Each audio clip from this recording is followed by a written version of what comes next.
مجید فرقان حمید میں ارشاد فرمایا کہ لقد کان لکم فی رسول اللہ اسوۃ حسنہ، فرمایا بے شک تمہارے لیے رسول کریم علیہ السلام کی زندگی میں بہترین نمونہ ہے، بہترین نمونہ ہے تمہارے لیے حضور کی حیات نور میں۔ کچھ چیزیں ایسی ہوتی ہیں جو جہتوں کی، سمتوں کی، وقتوں کی پابند ہوتی ہیں، اور دنیا کے اندر کچھ چیزیں ایسی ہیں جو کسی جہت کی، کسی سمت کی، کسی وقت کی، کسی موسم کی پابند نہیں۔ ان میں سے دنیاوی لحاظ سے بھی کچھ چیزیں آپ کو میسر آئیں گی، لیکن کائنات میں جو چیز سب سے زیادہ عالمگیر ہے، سب سے زیادہ وسعت رکھنے والی ہے، سب سے زیادہ طاقت رکھنے والی ہے، وہ چیز ہے رسول اللہ کی سیرت مبارکہ۔ یہ کسی چیز کی پابند نہیں، حضور کی سیرت عالمگیر ہے، اتنی عالمگیر ہے کہ اس کے اندر دنیا بھر کے مسائل سمیٹے جا سکتے ہیں۔ حضور سید عالم صلی اللہ تعالیٰ علیہ وسلم نے ہمیں جو سیرت مبارکہ عطا کی ہے نا، وہ مکمل ہے، وہ جامع ہے، وہ عالمگیر ہے۔ وہ کسی ایک ہستی کے یا ایک بڑی شخصیت کے اقوال نہیں ہیں، بلکہ جو حضور کی سیرت مبارکہ ہے نا، وہ امام الانبیاء کی سیرت مبارکہ ہے۔ تمام انبیاء کرام کے جو کمالات ہیں اللہ تعالیٰ نے نبی کریم علیہ السلام کے اندر جمع فرما دیے۔ حضور کی سیرت اس کی جامع ہے، اور اس کی جامع کیفیت میں وہ سیرت ہمارے پاس پوری طرح محفوظ ہے۔ حضرت عیسیٰ علیہ السلام اللہ کے بڑے عزتوں، شانوں، بلندیوں والے پیغمبر ہیں، پر انہوں نے تو نکاح ہی نہیں فرمایا۔ تو جو آدمی چاہے گا کہ میں نے شادی کرنی ہے اور مجھے سیرت چاہیے، تو وہ کہاں سے لے گا؟ جناب عیسیٰ علیہ السلام نے تو نکاح نہیں فرمایا۔ حضرت عیسیٰ علیہ السلام کی حیات مبارکہ میں نرمی ہی نرمی ہے، درگزر ہی درگزر ہے۔ اور ایک حیات مبارکہ ہے حضرت موسیٰ کلیم اللہ کی، جس میں جلال ہی جلال ہے، جس میں جلال ہی جلال ہے۔ اس چیز کو بھی بعض لوگ سمجھنا چاہیے کہ ہر جہت کی خوبصورتی کی، ہر پھول کی اپنی اپنی خوشبو ہوتی ہے، اور سارے پھول ملیں تو پھر گلدستہ بنتا ہے۔ تو اس لیے حضرت موسیٰ علیہ السلام کی حیات مبارکہ میں جلال ہی جلال ہے، لیکن رسول کریم صلی اللہ علیہ وسلم کی حیات نور آپ دیکھیں گے تو حضور نے تلوار اٹھائی میدان میں، حالات کچھ اور طرح کے تھے، تو جناب ابو سفیان رضی اللہ تعالیٰ عنہ کہتے ہیں میں نے کہا حضور تھوڑا سا پیچھے ہٹا جائے، معاملات کو دیکھا جائے۔ فرمایا نہیں بھائی، میں نبی ہوں، بات یہ بھی سچی ہے، اور میں عبد المطلب کا پوتا ہوں، بات یہ بھی سچی ہے۔ اب پیچھے نہیں ہٹنا، اب آگے چلنا۔ ایک معاملہ یہاں ہے، اور ایک معاملہ مقام حدیبیہ پہ ہے۔ حضور نے خود فرمایا کہ ہم عمرہ کے لیے جا رہے ہیں، لیکن جب وہاں حالات کا رخ کچھ اور دیکھا، اور حضرت عمر جیسے لوگ کھڑے ہو کے کہہ رہے تھے کہ یا رسول اللہ ہم کیوں دب کے صلح کریں، آپ بھی سچے، قرآن بھی سچا، اسلام بھی سچا۔ تو نبی کریم علیہ السلام نے فرمایا عمر میں اللہ کا رسول ہوں، میں مرضی سے نہیں بولتا، میں وہی کہتا ہوں جس کا میرا رب مجھے حکم ارشاد فرماتا ہے۔ تم اس کو دبی ہوئی صلح نہ سمجھو، تم اسے فتح مبین ہی سمجھو۔ تو پھر وہ فتح مبین کی صورت میں سامنے آئی وہ چیز، اور وہی صلح حدیبیہ جس پر بہت سارے لوگ کلام کر رہے تھے، وہی فتح مکہ کا سبب بن گئی، وہی دروازہ کھلا بعد میں فتح مکہ کا۔ تو نبی پاک علیہ السلام کی سیرت میں آپ کو ہر چیز میسر آئے گی، لیکن کچھ چیزیں زیادہ نمایاں ہیں، ان میں آپ کو زیادہ وضاحت اور زیادہ دلالت میسر آتی ہے۔ ان میں سے آپ دیکھیں حضور علیہ السلام مالک و مختار ہیں اللہ کے خزانوں کے باذن اللہ تعالی۔ حضور سید الانبیاء ہیں، سید الرسول ہیں، اللہ نے اپنے محبوب کو غیب کے خزانوں کی کنجیاں دی ہیں۔ سرور کائنات امام الانبیاء ہیں، حضور علیہ السلام کو اللہ تبارک و تعالی نے بے پناہ عظمتیں دیں، صبح قیامت لواء الحمد کا جھنڈا اللہ دے گا۔ لیکن میرے بھائی، سب سے پہلے بلا حضور کی کون سی صفت دنیا کے سامنے آئی؟ سب سے پہلے جس نام سے لوگوں نے نبی پاک کو جانا وہ کہ حضور کا صادق اور امین ہونا، کہ حضور سچے بڑے ہیں۔ نبی پاک صلی اللہ علیہ وسلم ان کی زبان نور سے کبھی کوئی کلمہ ایسا جو خلاف واقعہ ہو نکلا، حضور سچے ہیں۔ حضور سچے ہیں، نبی پاک نے جو کہہ دیا سو کہہ دیا، حضور اپنے وعدوں کے پکے ہیں، رسول پاک بات کے یہ سب سے پہلے صادق اور امین ہونا نبی پاک کا، میرے نبی پاک صلی اللہ تعالی علیہ وآلہ وسلم کی صداقت کا، حضور علیہ الصلوۃ والسلام کی زبان کی صفائی کا یہ عالم تھا کہ جب مسلمان نجاشی بادشاہ کے پاس پہنچ گئے، پہلی ہجرت جو ہجرت حبشہ کے نام سے موسوم ہے وہ ہجرت ہوئی، حضور سید عالم صلی اللہ علیہ وسلم کے غلام وہاں پہنچے تو انہوں نے وہاں شکایات بھیجیں، اور جب شکایات وہاں پہنچ گئیں تو نجاشی جو تھا وہ کہتا میں جذباتی فیصلے نہیں کرتا، میں ایسے ہی تم آ گئے ہو، تم نے شکایت کر دیا ہے کہ مسلمانوں فتنہ فساد معاذ اللہ پھیلا کے تمہارے پاس آ گئے، میں پہلے تحقیق کروں گا بات کیا ہے۔ اس نے آن کر کے معلومات کی، کہنے لگا کوئی بندہ تلاش کرو، کوئی عرب کا بڑا آدمی وزادار سردار بندہ یہاں تمہیں نظر آئے تو وہ بندہ ذرا لے کے آؤ، اس سے میں نے کلام کرنا ہے، کوئی وزادار آدمی۔ ابو سفیان ابھی مسلمان نہیں ہوئے تھے، حضور کے چچا، وہ ان دنوں حبشہ گئے ہوئے تھے تجارت کی غرض سے، لوگ انہیں پکڑ کے نجاشی کے پاس لے آئے تو نجاشی نے سوالات کیے بہت سارے۔ دو چیزیں ہوتی ہیں، ایک بندہ جب کسی کی حمایت میں ہوتا ہے تو پھر بھی سوچ سمجھ سے آری ہوتا ہے، کیوں؟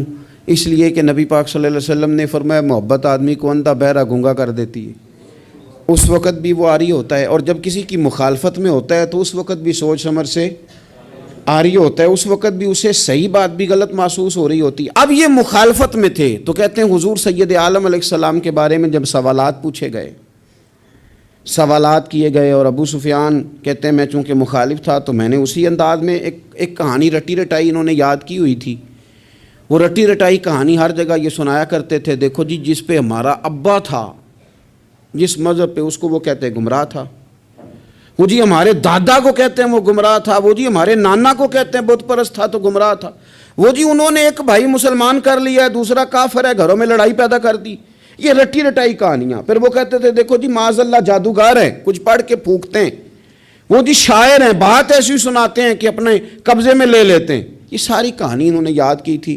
ابو سفیان کہتے ہیں میں نے وہاں ساری سنائی۔ اب نجاشی نے بھی سوالات پوچھے، کہنے لگے ان کے ماننے والے امیر ہیں کہ غریب ہیں؟ میں نے کہا ماڑے ماڑے لوگ۔ کہنے لگے نبیوں پر پہلے ایمان ہی غریب لوگ لایا کرتے ہیں۔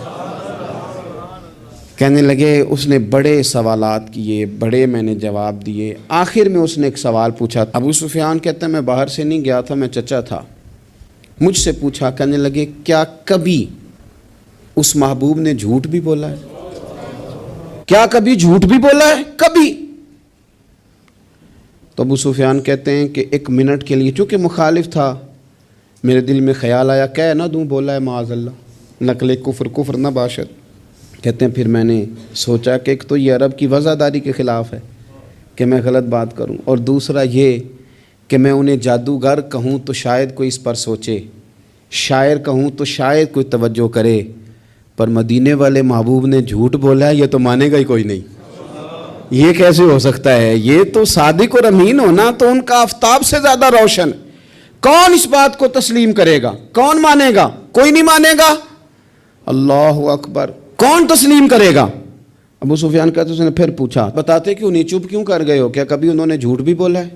اللہ اکبر۔ تو ابو سفیان کہتے ہیں میں بول پڑا، میں نے کہا کہ وہ میرے بھتیجے ہیں، میں نے انہیں ماں کی گود میں بھی دیکھا، دادا کے کندھوں پہ بھی دیکھا، چچا کے گھر میں بھی دیکھا، ختیجہ کا دولہا بنے بھی دیکھا، میں نے اس حبیب کو جگہ جگہ دیکھا، اور میری آنکھوں کے سامنے ان کی کان پٹیوں پہ مقدس سفید بال آئے، میں نے بڑا کچھ دیکھا، پر میں نے اس حبیب کو کبھی جھوٹ بولتے نہیں دیکھا، کبھی یہ لفظ زبان سے نکلے ہی نہیں، کبھی یہ بات کہی نہیں، کبھی جھوٹ بولا ہی نہیں، سوال ہی نہیں پیدا ہوتا۔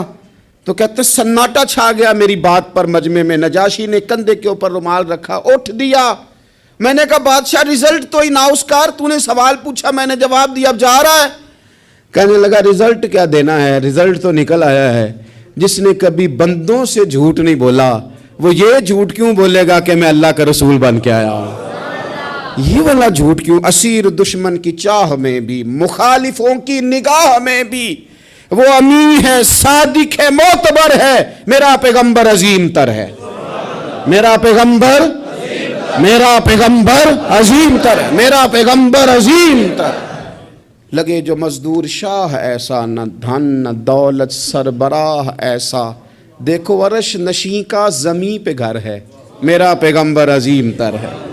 عرش نشیں کا زمین پہ گھر ہے، میرا پیغمبر عظیم تر ہے۔ میرے عزیز، رسول پاک علیہ السلام کا سچا ہونا، دیانتدار ہونا، یعنی مخالف بھی جس بات کو کہے کہ ہاں یہ بات ٹھیک ہے، کہ ان کی زبان سے کبھی بات غلط نہیں نکلی، لیکن دروغ گوئی، جھوٹ، اور دنیا کے سامنے جھوٹ، اور قومی معاملات میں جھوٹ، اور جتنا دل کرے کھل کے جھوٹ، یہ رویے جب قوموں کے ہو جائیں، میرے عزیز، ایک حضور سید عالم صلی اللہ علیہ وسلم کی صداقتیں، اور پھر میں ایک مقام پہ پہلے بھی میں نے عرض کیا تھا، پھر کہتا ہوں، حضور سید عالم صلی اللہ تعالیٰ علیہ وسلم نے فرمایا تھا، یہ جو جھوٹ ہوتا ہے یہ شک پیدا کرتا ہے، اور یہ سچ جو ہوتا ہے یہ اطمینان پیدا کرتا ہے۔ آپ زندگی میں تھوڑے وعدے کر لیں، تھوڑی باتیں کر لیں، پر جتنی کریں، میں عوام سے بھی کہتا ہوں، بیوی نہیں اعتبار کر رہی ہوتی، وہ کہتے ہیں تو جھوٹ ہی بڑے بولتا ہے۔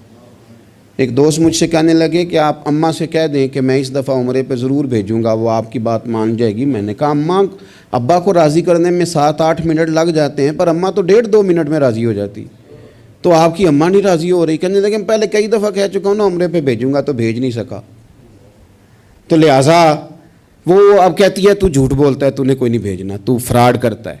ہمارے ہاں مسئلہ مال و دولت کا نہیں، عدم اعتماد کا ہے، اور جب عدم اعتماد اس حد تک پہنچ جائے کہ مائیں بھی اعتبار کرنا چھوڑ جائیں، تو وہ قومیں کیا کردار ادا کریں گی، اور کیا وہ سوسائٹی میں خیر تقسیم کریں گی؟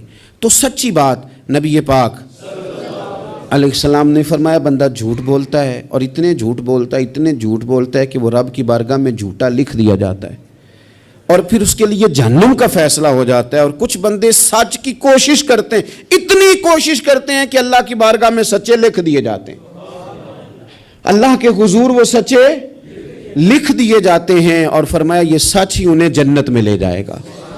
دوسری بات جو حضور کی سیرت مبارکہ میں ہمیں بہت زیادہ نظر آتی ہے، وہ ہے عہد کی پابندی، وعدوں کی پابندی۔ جو کہہ لیا سو کہہ لیا۔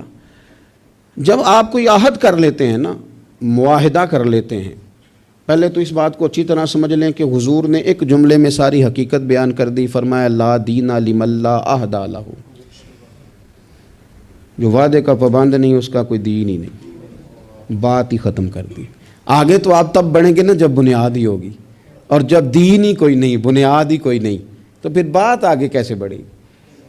اس سے اگلا آپ فصل کیسے بوئیں گے؟ عزیز دوست، میری بات پر آپ توجہ کریں گے، نبی پاک صلی اللہ علیہ وسلم نے جب عہد کیے تو پھر حضور نے ان عہد کی پابندی کی، اور اس طرح کے بعض اوقات عقل انسانی کھڑی ہو جاتی ہے کہ اس طرح بھی وعدے کی پابندی ہوتی ہے، یعنی بندہ چکرا جاتا ہے کہ یوں بھی ہوتا ہے۔ آپ غور کریں نا، ایک صحابی کہتے ہیں میں نے اعلان نبوت سے پہلے حضور سے کچھ چیز خریدی، اور میں نے عرض کی حضور آپ یہاں رکے، میں پیسے لے کے آیا۔ آپ کتنا کو کسی کا انتظار کر سکتے ہیں؟ میں نے دیکھا ہے 2-4 منٹ امام صاحب لیٹ ہو جائیں تو لوگ اعتراض کرتے ہیں، کہتے ہیں یہ آتا نہیں، لہذا ہم نے بندہ بدلنا ہے، چھٹی دے دو اس کو۔ کتنا کو آخر؟ میرے عزیز، وہ شخص کہتے ہیں، صحابی فرماتے ہیں کہ میں نے نہ کوئی چیز اعلان نبوت سے پہلے خریدی، عرض کی یا رسول اللہ صلی اللہ علیہ وسلم آپ یہاں رکیں تو میں پیسے لے کے آیا۔ کہتے ہیں میں گیا اور گھر جا کے بھول گیا کہ حضور کو کھڑا کر آیا ہوں۔ 1 گھنٹہ بھولے آپ، 4 گھنٹے بھولے، 1 دن بھولے، کہتے مجھے 3 دن تک یاد ہی نہیں آیا۔ میں نے کہہ دیا آپ نے سن لیا، کبھی سوچو 3 دن انتظار کوئی آسان کام ہے؟ الانتظار اشد من القتل۔ اہل عرب کہتے ہیں قتل ہوتی اتنی تکلیف نہیں ہوتی جتنی انتظار کرتے ہوئے ہوتی، یہ تو موت سے سخت بات ہوتی۔ کہتے 3 دن مجھے یاد ہی نہ آیا۔ 3 دن کے بعد مجھے یاد آیا تو میں جلدی سے وہ پیسے تھامے اور اس جگہ پہنچا، جا کے دیکھا تو حضور وہیں کھڑے تھے جہاں میں کھڑا کر آیا۔ وہ تیری سیرت تیری صورت زمانے سے نرالی ہے، تیری ہر ایک ادا پیارے ادائے بے مثالی۔ حضور وہیں کھڑے تھے، وہیں جلوہ فراز تھے۔ کہتے ہیں مجھے دیکھ کے حضور نے چہرے پر کوئی بل نہیں ڈالا، کوئی حضور کے شکن نہیں آئی، فرمانے لگے تم نے مجھے بڑی تکلیف میں ڈال دیا، تم کھڑا کر گئے تھے، میں یہیں پہ کھڑا ہوں، اسی وقت سے کھڑا ہوں۔ میرے رسول پاک صلی اللہ تعالیٰ علیہ وسلم نے وعدوں کے وفا کے تعلق سے جو ہمیں سیرت عطا فرمائی، حضور علیہ الصلاۃ والسلام نے جو اپنا اسوہ نور اس تعلق سے ہمیں دیا ہے، وہ ہر شخص کے لیے دستور حیات ہے، وہ ہر شخص کے لیے دستور عمل ہے۔ ہر شخص کو چاہیے کہ وہ ان زاویوں میں اپنے آپ کو ڈھونڈے، تلاش کرے۔ بڑی تکلیف ہوتی ہے عوامی سطح پر بھی جب ایسی باتیں سننے کو ملتی ہیں کہ نہیں جی نہیں وہ تو سیاسی بات تھی۔ سیاسی بات کیا ہوتی ہے؟ جھوٹ۔ بخاری شریف میں تو یہ لفظ موجود ہیں کہ بنی اسرائیل کی سیاست ان کے نبی کرتے تھے۔ سیاست کا معنی تو تدبیر کرنا ہے، سیاست کو آپ نے فراڈ کا نام دے دیا ہے۔ وہ جی وہ میں نے تو بس ویسے بات کی تھی، اس کا کیا معنی ہوتا ہے؟ اس کا کیا مطلب ہوتا ہے؟ کچھ مسائل ایسے ہیں جو آپ خود پیدا کرتے ہیں، کچھ چیزیں ایسی ہیں جن کے اندر آپ خود چیزوں کو اس پیک پہ لے کے آتے ہیں۔ اللہ جانے آپ کے کیا مقاصد ہیں اس میں۔ میرے رسول پاک علیہ الصلاۃ والسلام نے عہد کی پابندی، وعدوں کی پاسداری، اس پر لوگوں کی توجہ دلائی۔ اور میں نے کہا کہ بعض اوقات حالات اتنے خوفناک ہوتے تھے۔ حدیبیہ کی صلح ہو رہی ہے اور اس صلح کے اندر ایک شرط یہ تھی کہ اگر کوئی مسلمان اپنے آقا کی مرضی کے بغیر مکہ مکرمہ سے مدینہ طیبہ آئے گا تو حضور اسے رکھیں گے نہیں۔ اگر کوئی شخص مدینے سے مکہ جائے گا تو مکے والے واپس نہیں کریں گے۔ اور بخاری شریف میں موجود ہے کہ اسی شرط پر جناب عمر فاروق پریشان ہوئے کہ ہم تو دب کے صلح کر رہے ہیں، صلح تو برابری کی بنیاد پر ہوتی ہے، یہ کیا بات ہوئی کہ ہمارا بندہ جائے تو واپس نہ کرے، ان کا ہے تو ہم واپس کریں۔ لیکن حضور نے فرمایا میں اللہ کا رسول ہوں عمر، میں اللہ کا، جو میں دیکھ رہا ہوں وہ تم سمجھ نہیں رہے، میں رب کا رسول ہوں۔ اور حضرت عمر کہتے ہیں یہ پہلے میں نے حضور سے بات کی، پھر حضرت ابو بکر سے بات کی، پر قربان جاؤں جو جواب مجھے حضور نے دیا وہی جناب صدیق اکبر نے دیا۔ کہو عمر وہ اللہ کے رسول ہیں، وہ جو کہتے ہیں حق اور سچ ہی کہتے ہیں۔ حضرت سیدنا فاروق اعظم اور رضی اللہ تعالیٰ عنہ ارشاد فرمانے لگے کہ اس موقع پر نہ ایک اور بھی معمہ ہوا۔ ایک تو یہ صلح اس انداز میں ہوئی، پھر ایک عجیب مسئلہ ہوا۔ صحابہ فرماتے ہیں ایک صحابی تھے حضرت ابو جندل رضی اللہ تعالیٰ عنہ، ان کو ان کے والد نے زنجیروں میں باندھا ہوا تھا اور گھر کے اندر قید کیا ہوا تھا کہ آپ جا نہیں سکتے۔ جب انہیں پتہ چلا نا حضور تو حدیبیہ تک آ گئے تو کسی طریقے سے نا اپنی زنجیریں توڑ کے، اور بعض سیرت نگاروں نے لکھا ہے زنجیروں سمیت، زنجیروں سمیت جب وہ آ رہے تھے تو پاؤں میں زنجیریں پھر پھر کے نا ان کے زخم بن گئے تھے، وہ زنجیروں سمیت آئے حضور کے سامنے کھڑے ہو، کہتے ہیں سونیا مجھے چھوڑ کے نہ جانا۔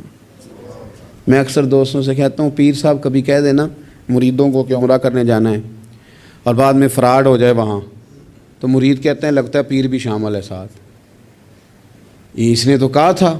بہت سارے لوگ کہتے ہیں جی وہ پیر صاحب آپ سے دعا کرائی تھی تو وہ کام نہیں ہوا۔ تو میں نے کہا دعا کا مطلب کیا ہوتا ہے؟ کوئی پیر معاذ اللہ تعالیٰ خدا کی حکمت کو مجبور کر سکتا ہے؟ جیسے جب چاہے رب جس طرح چاہے ویسے کرے۔ اللہ کے عاجز بندے ہیں، دعا کرتے ہیں اس امید پر کہ خدا فضل کرے گا۔ تو اب بڑی جلدی لوگ ڈگمگا جاتے ہیں کہ فلاں جگہ ایسا ہو گیا۔ حضور سید عالم صلی اللہ علیہ وسلم کی بارگاہ میں عرض کیا یا رسول اللہ صلی اللہ علیہ وسلم، حضور مجھے چھوڑ کے نہ جائیے گا، بڑا مارتا ہے میرا باپ۔ آپ ذرا کیفیت دیکھیں، حضور نے وعدہ کر لیا ہے کہ ہم لے کے نہیں جائیں گے، وہ آ گئے رو رہے ہیں، یا رسول اللہ چھوڑ کے نہ جائیے گا۔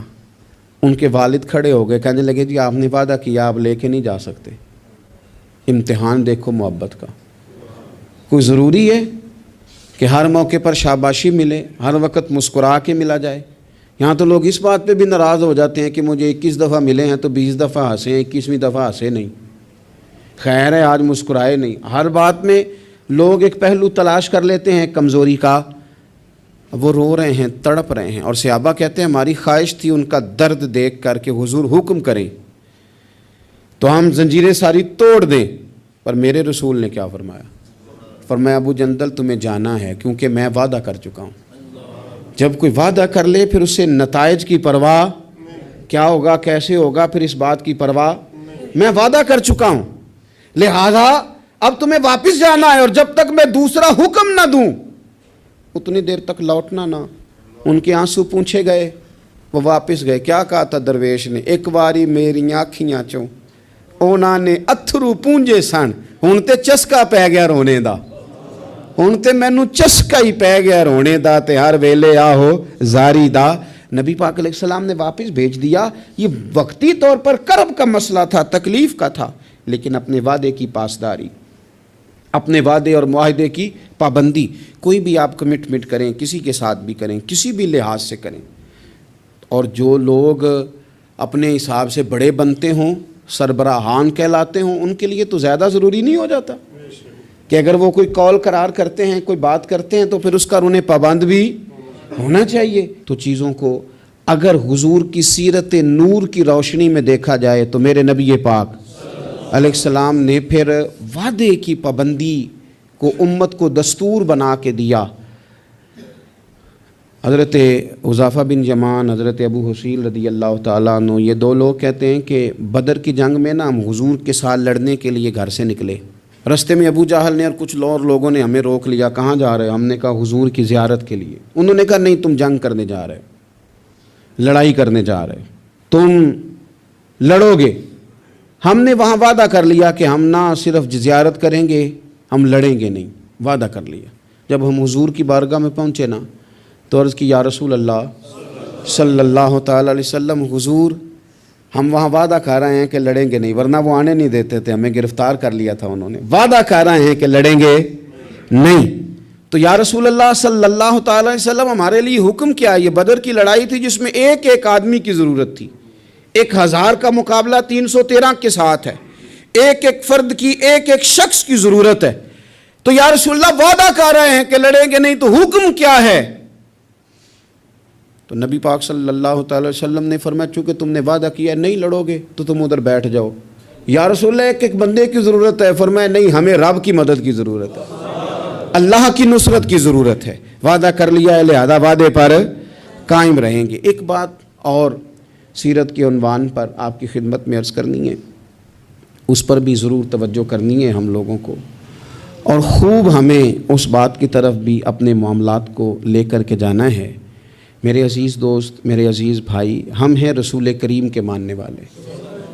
مجھے ایک بات بتلائیے کہ حضور کی سیرت، حضور کی سنت حضور کے ماننے والے اپنائیں گے یا کوئی اور آ کے اپنائے گا؟ ایک شخص نے دعویٰ کیا کہ یا رسول اللہ میں آپ کا غلام ہوں، تو اب سیرت پر عمل اسی نے کرنا تھا کہ کسی اور نے باہر سے آ کے کرنا تھا؟ ہم اس طرح کر رہے ہیں کہ ہم نہ سیرت نبوی سے، میں بہت سارے دوستوں سے جب کہتا ہوں نا آپ داڑھی شریف حضور کا طریقہ ہے مبارکہ اس کو اپنائیں، تو وہ کئی قسم کے بہانے کرتے ہیں۔ بعض دوست یہ کہتے ہیں کہ میں ابھی نیک نہیں ہوں، تو میں کہتا ہوں اس دنیا میں کون بندہ ہے جس نے یہ دعویٰ کر لیا ہے کہ میں اب اتنا نیک ہوں کہ کبھی گناہ نہیں کروں گا؟ کوئی ہے ایسا انبیاء کے بعد، فرشتوں کے بعد کوئی معصوم ہے امت میں؟ تو انسان کے ساتھ چیزیں رہیں گی، پر آپ آغاز تو کریں سنت شریعت سے، آپ شروع تو کریں۔ ہم نے کس دن سنت شریعت کا سفر کرنا ہے؟ نبی پاک صلی اللہ علیہ وسلم کے ہر فعل میں حکمت، حضور کی ہر بات میں حکمت۔ کیا ایک چھوٹی سی بات ہے مسواک، کوئی بڑی بات ہے؟ لیکن کتنا بڑا دور آ گیا، کتنے لوگ تبدیل ہو گئے اور کتنی چیزیں آئیں اور کتنے سال بیت گئے، لیکن اس ایک حضور کی ادا کی اہمیت ختم، اس کی اہمیت اپنی جگہ پہ اتنی آج بھی قائم ہے کہ بہت بڑی ریسرچ کے بعد جو بڑے لوگ تھے انہوں نے کہنا شروع کر دیا جو پابندی سے مسواک کرے اسے کینسر نہیں ہوتا۔ کیا ایک چیز مسواک ہی ہے، اور میرے نبی پاک کی پسند اتنی زیادہ ہے یہ، یعنی بہت ساری چیزوں کو نا معاذ اللہ تعالیٰ ہم سمجھتے ہیں یہ تو سادی سی بات بتا رہے ہیں مولانا صاحب، یہ تو پیر صاحب نے بڑی سادی سی ایک ہمارے سامنے چیز رکھی ہے، وہ تو کوئی بڑا فلسفہ بیان کرتے تو تب ہماری سمجھ میں آتا تھا۔ تو ایک سادی چیز رکھی، او خدا کے بندے یہ اتنی پیاری ہے کہ حضور فرماتے ہیں اگر امت پر مشکل نہ